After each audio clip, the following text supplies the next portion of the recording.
Come on, Snake.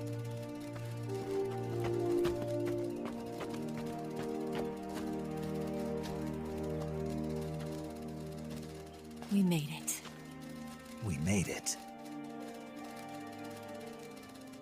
Over there.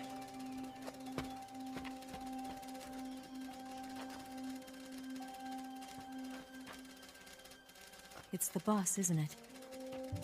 I'll go get the wig ready to take off. Right. I'll leave you two alone. But come back in one piece, okay?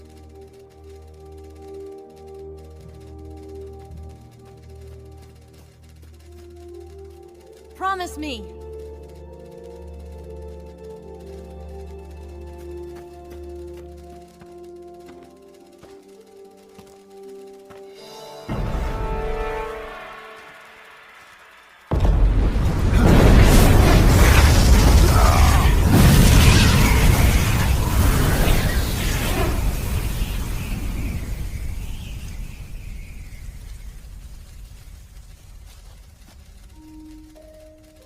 Life's end.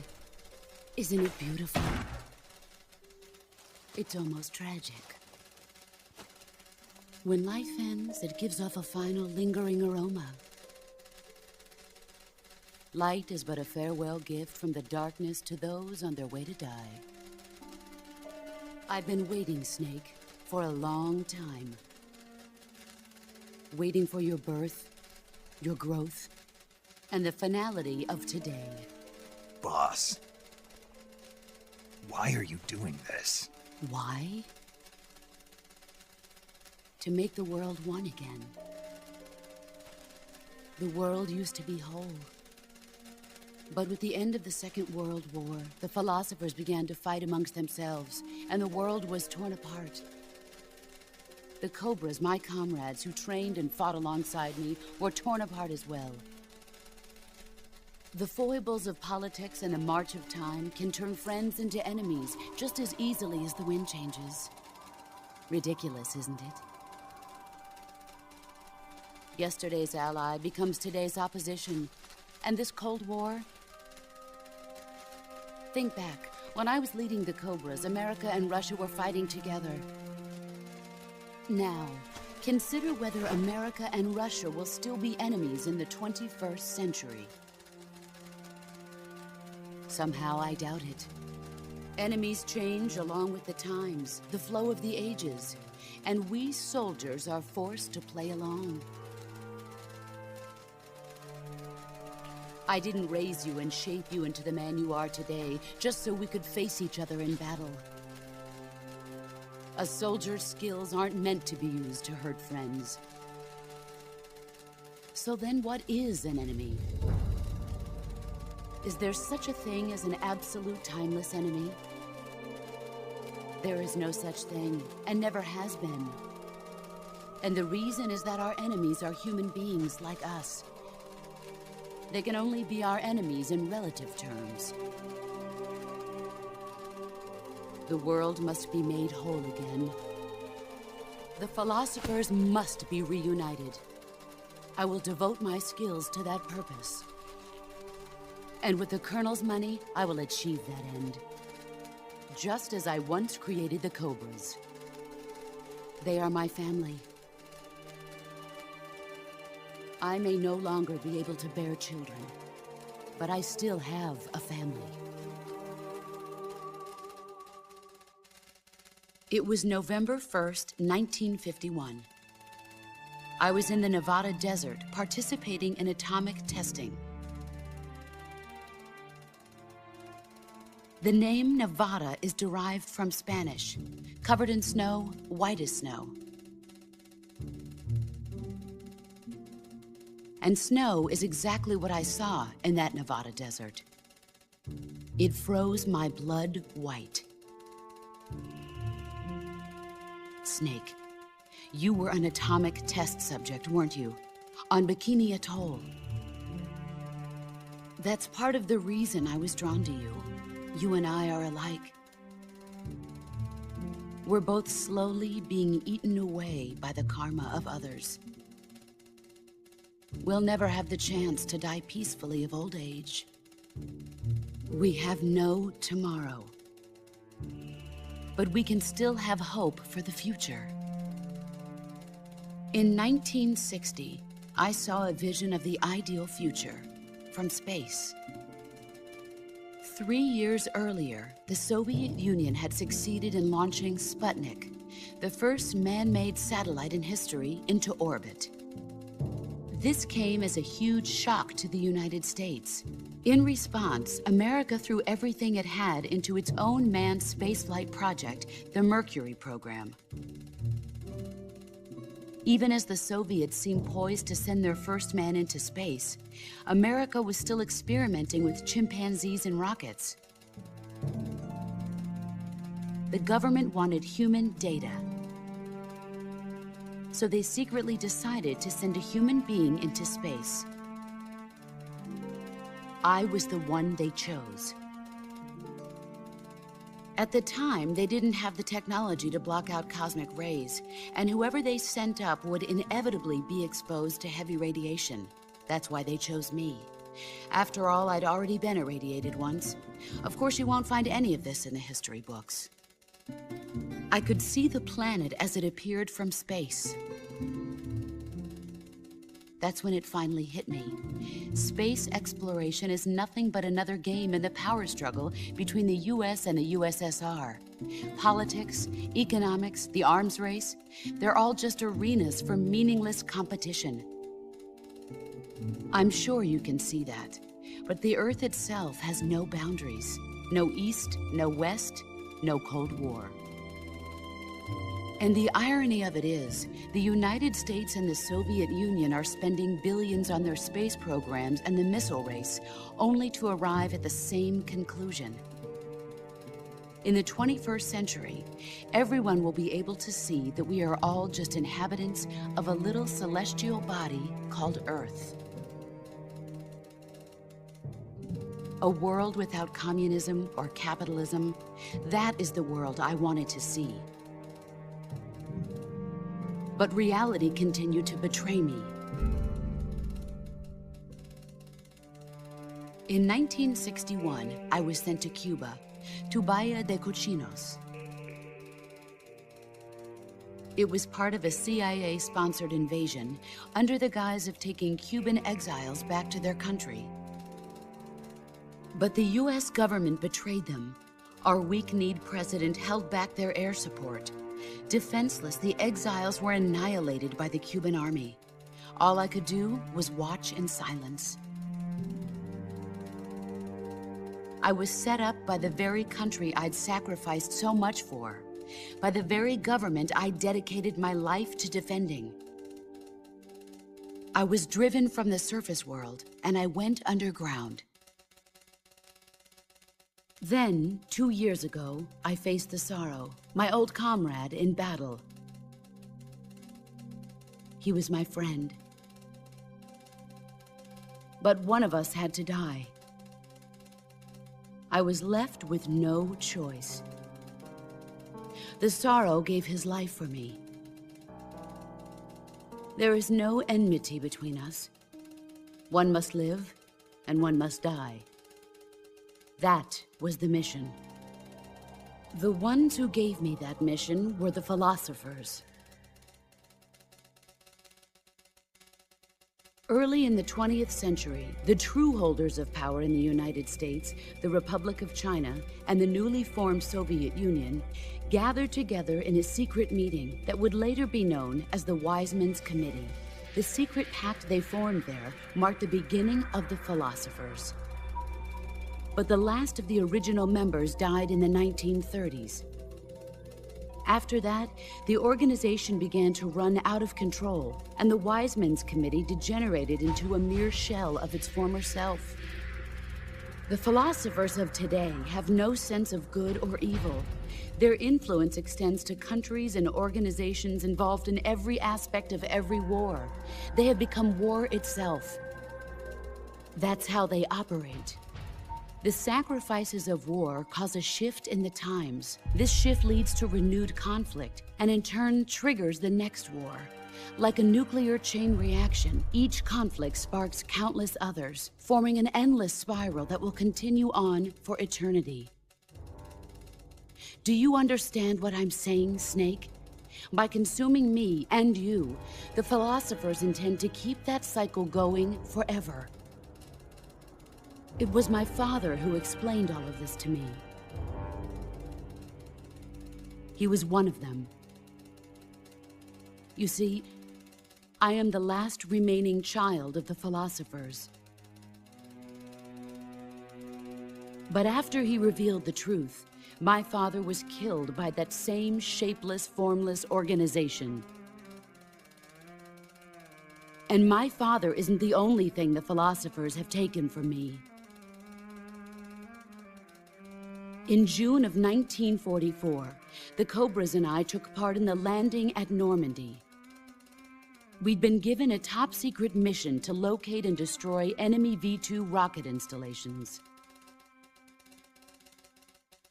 I was pregnant at the time. The sorrow was the father. I gave birth on the field of battle. A beautiful baby boy.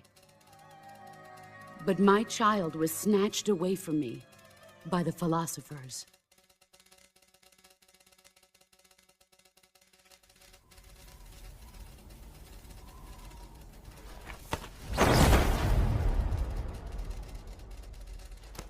Look at this scar. This is proof that I was once a mother. I gave up my body and my child for my country. There is nothing left inside me now. Nothing at all.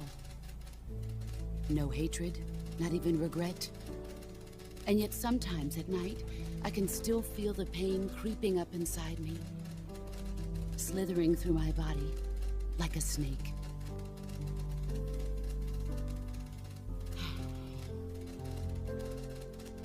I've never talked this much about myself before. Thanks. Thanks for listening to me.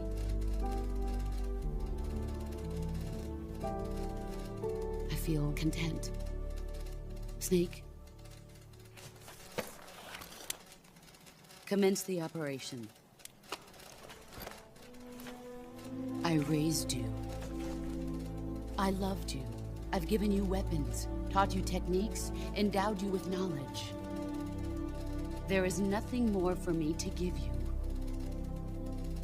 All that's left for you to take is my life, by your own hand. One must die, and one must live. No victory, no defeat. The survivor will carry on the fight. It is our destiny. The one who survives will inherit the title of boss. And the one who inherits the title of boss will face an existence of endless battle. I'll give you 10 minutes. In 10 minutes, MiGs will come and bomb the hell out of this place. If you can beat me in less than 10 minutes, you'll be able to escape in time. Let's make this the greatest 10 minutes of our lives, Jack. Boss. You're a soldier. Finish your mission. Prove your loyalty. Face me. Come.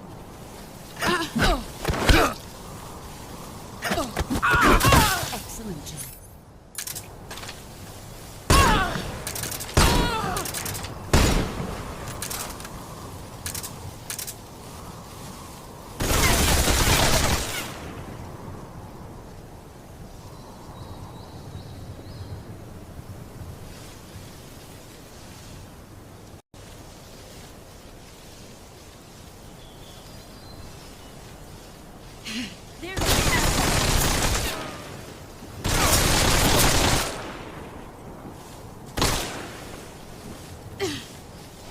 Get ready!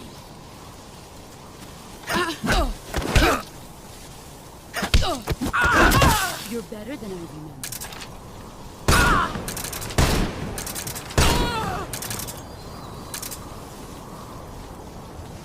Here I come!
Your skills have improved.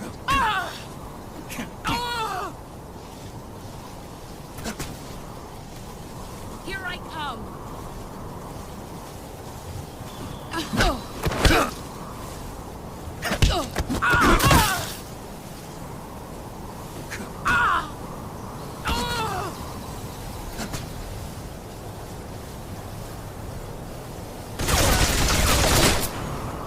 Brace yourself.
Take this.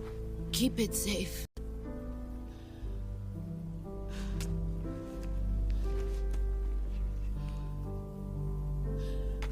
It's our only hope.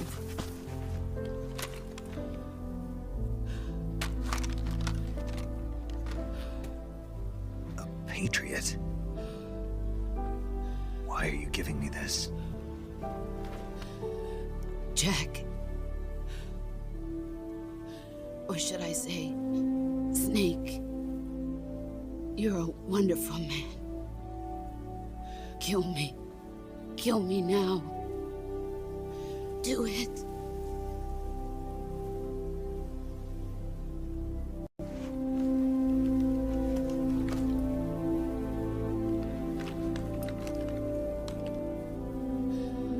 There's only room for one boss and one snake.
Ready to go, Snake?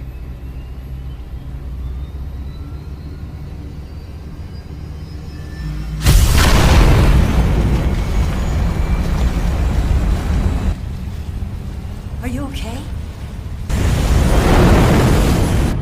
Snake. Yeah.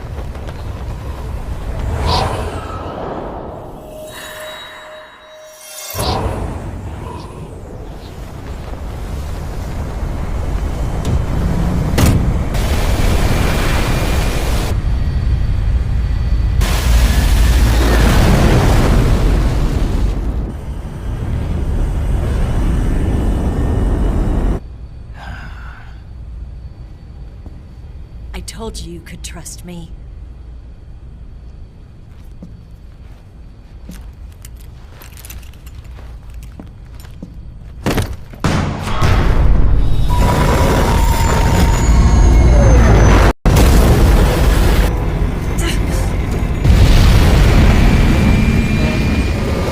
Snake! Ocelot! We're not done yet!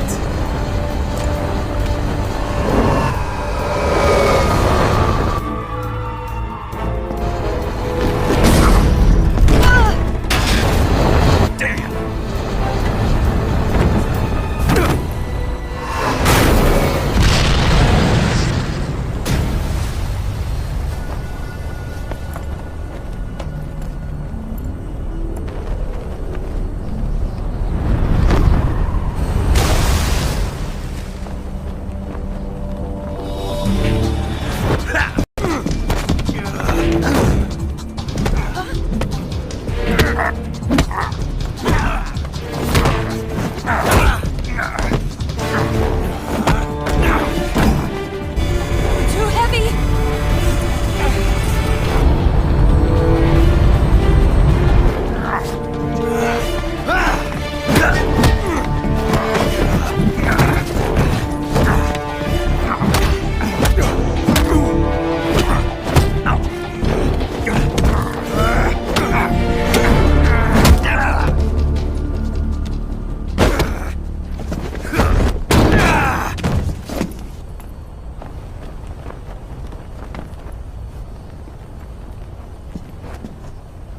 Snake, try to remember some of the basics of CQC.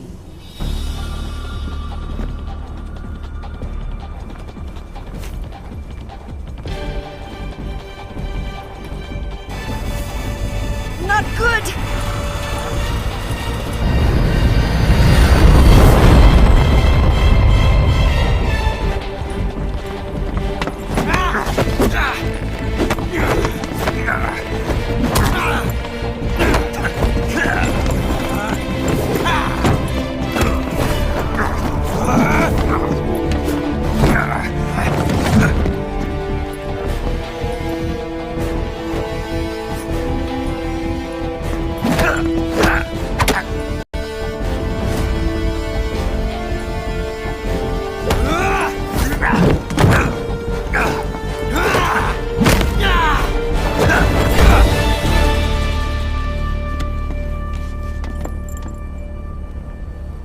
I've picked up a few new moves.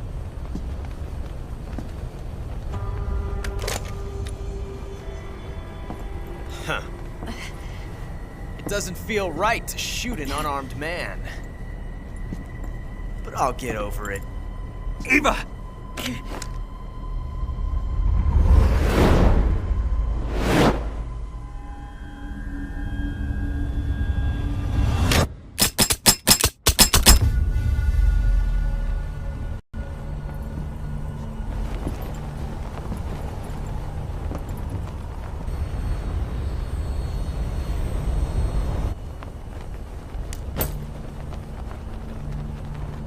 What do you say to one last showdown? Yeah, all right.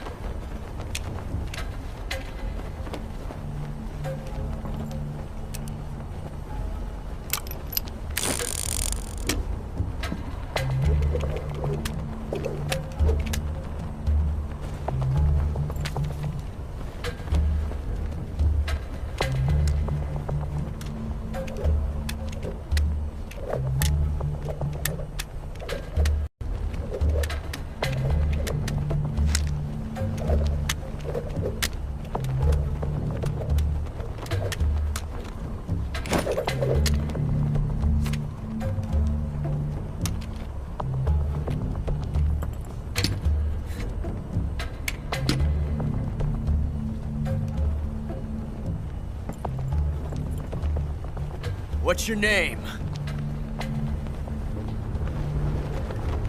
Snake. No. Not that name. You're not a snake, and I'm not an ocelot. We're men with names. My name is Adamska. What's yours? John. Very well, John. Plain name. But I won't forget it.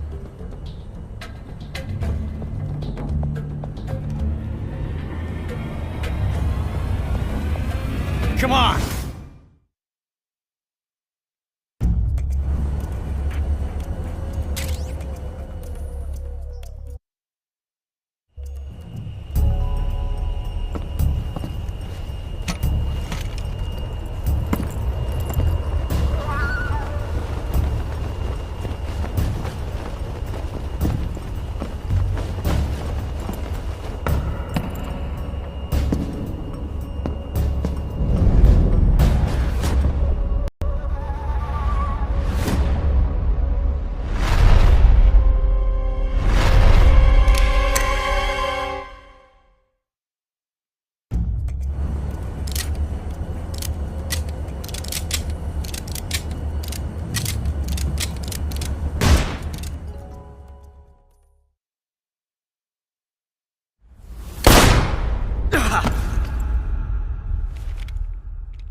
It's a blank.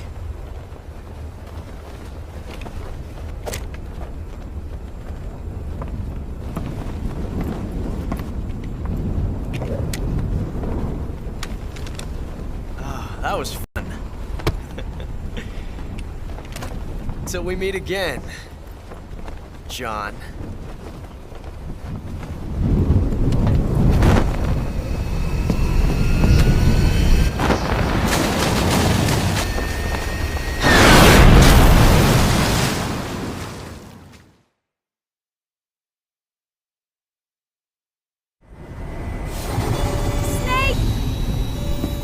Give me a hand!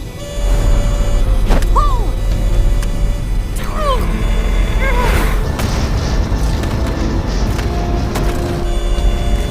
Come on, pull up!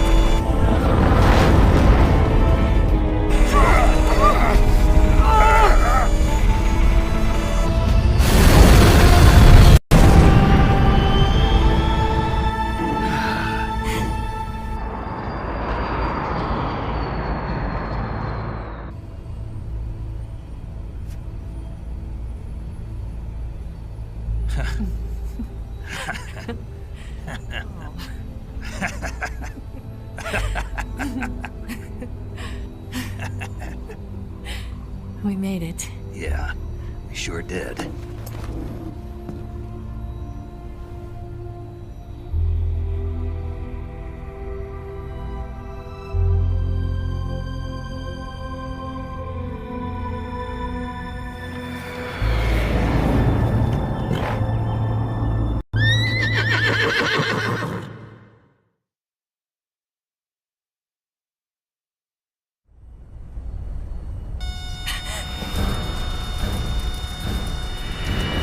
Oh no, Migs!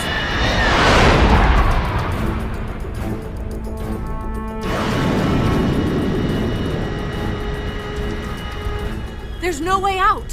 What are we gonna do? We've come too far to let them stop us now. Those things have got to be armed. It's no use. There's no way we can outmaneuver them.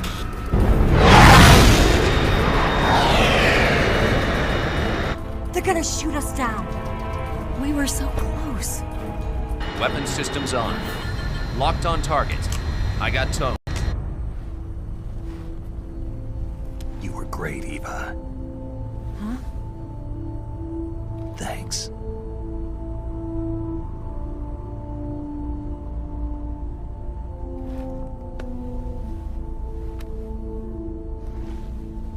Oak 19, this is Control. Stand by for a direct order from the chairman. Oak 19, return to base immediately. Return to base immediately. Vault 19, do you copy? Understood. Aborting mission. RTB. Look! The MiGs, they're turning back! Woo!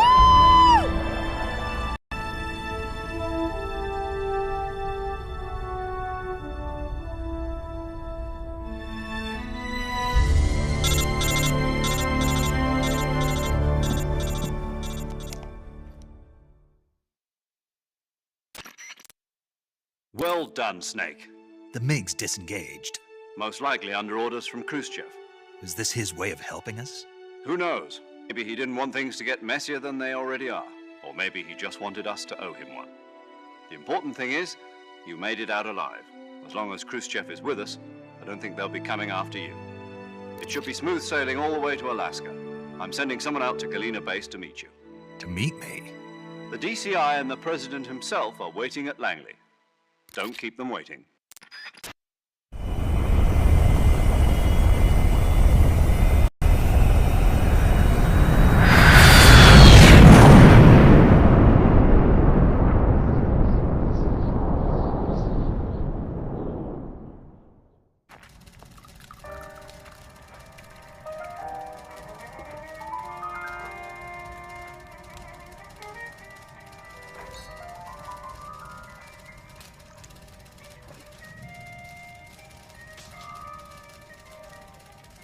So what are you going to do now?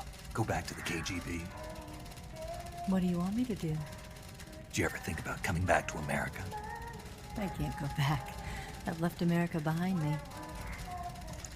But you saved this country. I didn't do it alone.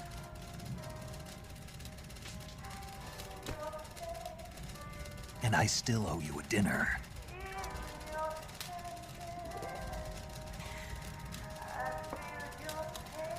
Is that part of your mission too? Or is it an order?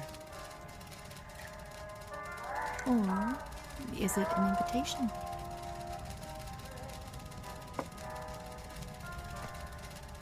Or a proposal? I don't take orders from anyone now.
Scholars tell us that the first spy in history was the snake in the book of Genesis.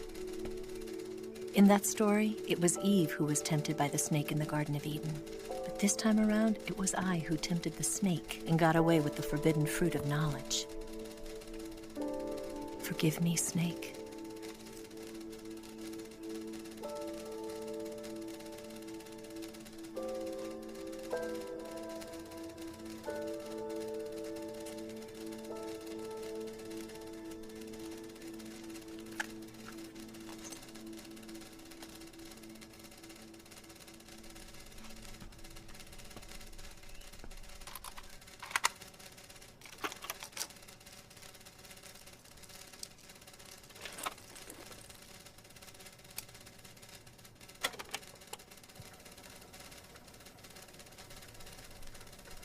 Good morning, Snake. I hope you slept well. First of all, I have to apologize. I wasn't sent by Khrushchev. I'm not a KGB spy, and I never worked for the NSA. I'm an agent of the People's Republic of China for the General HQ 2nd Department of the People's Liberation Army. It was all a lie. I tricked you. And I'm sorry.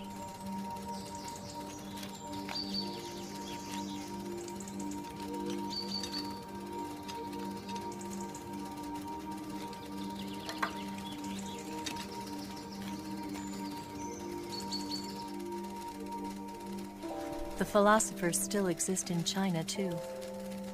You see, my mission was to find out where Volgin was hiding the philosopher's legacy and steal it. So I infiltrated his base as a KGB spy. The 2 NSA codebreakers who defected in 1960 were actually both men. The real Adam never showed up at the meeting place, saving me the trouble of having to eliminate him. I sneaked in by pretending I was Eva. And you and Sokolov and Volgin, you all believed me. The philosopher's legacy was originally held in common between the US, Soviet Union, and China. We couldn't let the Russians and the Americans take it all for themselves. The Chinese government had its eye on the legacy, too. I got the film containing the legacy, and also the nuclear missile launch data from the Shagohod. 5 years ago, the Soviet Union stopped supplying us with nuclear weapons technology. Since then, China's Liaodong easing, hydrogen bomb, and space rocket projects have fallen behind. But with this data, our country will be able to develop its own nukes. We'll create a deterrent force to rival those of the US and Soviet Union. Everything has gone according to plan, thanks to your help. I too am one of the philosophers. I'm an agent of the philosophers, a graduate of one of their charm schools. I was raised in a joint US-Soviet-Chinese facility to become a sleeper agent. This was before the war. Back then, they were collecting children from all over the world. As a result, I'm indistinguishable from a native-born American. So it didn't surprise me when you and Volgin couldn't tell the difference. But she knew right from the beginning. She knew because before the war, she was at one of the philosopher's schools too, as an instructor. The boss was the only one I couldn't fool. She was the only one who knew I was a fake. She told me everything. Why did she open her heart to me like that? At the time, I couldn't understand it. But now, I think I do. Snake. She wanted you to know the truth. She chose me to tell you. That's why she saved my life. I've lied to you so many times, but not this time. My orders from the government were to obtain the legacy and to eliminate everyone who knew the truth about what happened. In other words, I'm supposed to kill you.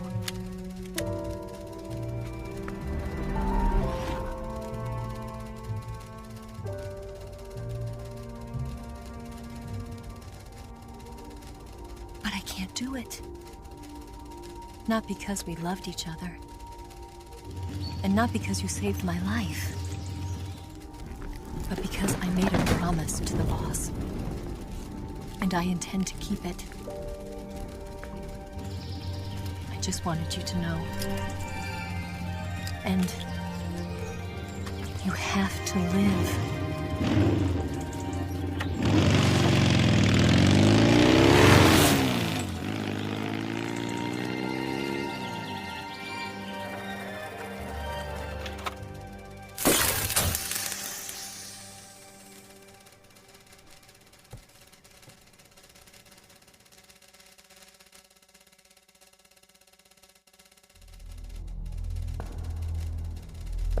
Snake, listen to me.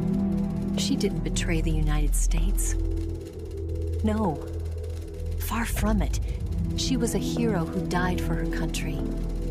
She carried out her mission knowing full well what was going to happen. Self-sacrifice. Because that was her duty.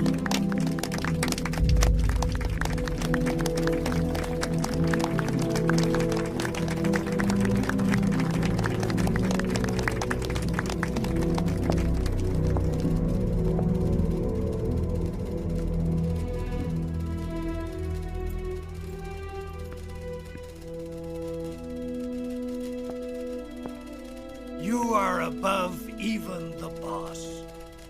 I hereby award you the title of Big Boss.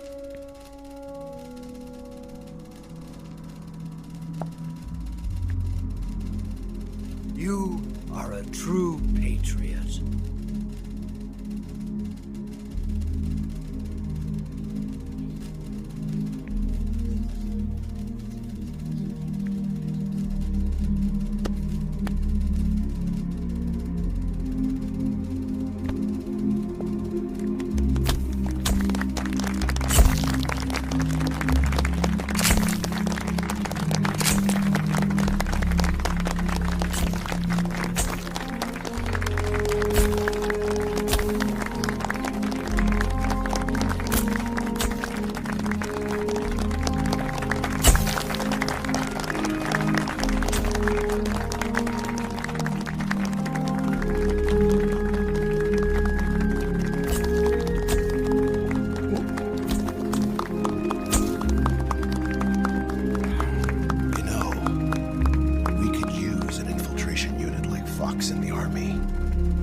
Someone like him to handle our top secret sneaking missions for us. A man who combines the qualities of a soldier and an agent. The boss's defection was a ruse set up by the US government. It was all a big drama staged by Washington so they could get their hands on the philosopher's legacy. And the boss was the star of the show. They planned it so that they could get the legacy that Colonel Volgin inherited and destroy the Shagohod at the same time. Only a legendary hero like the boss could have earned Volgin's trust. Finding out where the philosopher's legacy was hidden was to be her greatest mission. Everything was going according to plan. But then something happened that no one could have predicted. Colonel Volgin fired an American-made nuclear warhead at Sokolov's research facility. Khrushchev demanded that the US government provide proof that it wasn't involved. They couldn't just abort the operation to steal the legacy. So the operation itself was greatly expanded and revised. The authorities in Washington knew that in order to prove its innocence, they'd have to get rid of the boss, and that one of their own would have to do the job. The public couldn't be allowed to find out about it. Not ever. This, they concluded, would be the best way to keep the whole thing under wraps. The boss wouldn't be allowed to come back home alive, and she wouldn't be allowed to kill herself. Her life would be ended by her most beloved disciple. That was the way the government wanted it. That was the mission she was given, and she had no choice but to carry it out. Her death at your hands was a duty she had to fulfill. Out of duty, she turned her back on her own comrades. A lesser woman would have been crushed by such a burden. The taint of disgrace will follow her to her grave. Future generations will revile her. In America as a despicable traitor with no sense of honor. And in Russia as a monster who unleashed a nuclear catastrophe. She will go down in official history as a war criminal. And no one will ever understand her. That was her final mission. And like a true soldier, she saw it through to the end. But I think think she wanted you, of all people, to know the truth. She wanted to live on, in your memory. Not as a soldier, but as a woman. But she was forbidden to tell you herself. And that's why she told me. Snake, history will never know what she did. No one will ever learn the truth.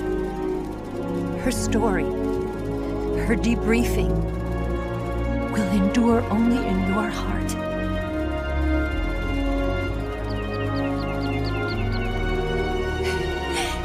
Everything she did for her country. She sacrificed her life and her honor for her native land. She was a real hero. She was a true patriot.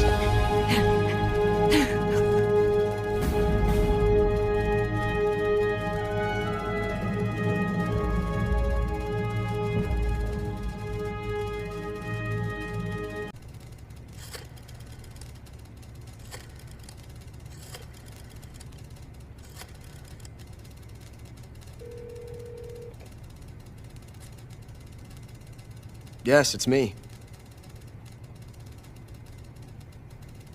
The boss has accomplished her mission.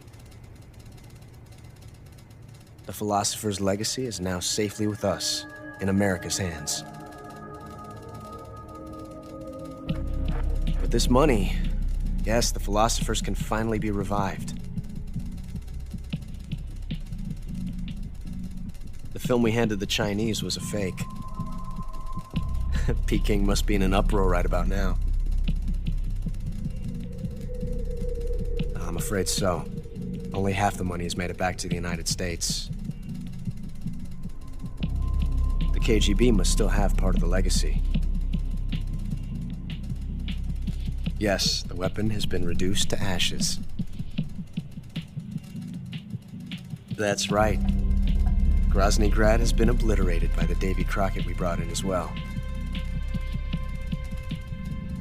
Yes, that was the boss's work too. Speaking of which, I've obtained something from Granin that you might find interesting. It's a revolutionary new nuclear attack system. Perhaps it might just come in handy someday. Yes, we have Snake to thank for that. Khrushchev believed it as well. Yes, they bought our story. I don't think they'll be making a fuss. The secondary alert has been lifted as well. And the Soviets still haven't discovered my true identity. They have no idea that I've been triple-crossing them. I will continue my activities as a contact for the new government. Yes, it appears that no one knew that I was Adam. Of course, I am always at the CIA's disposal, Mr. Director.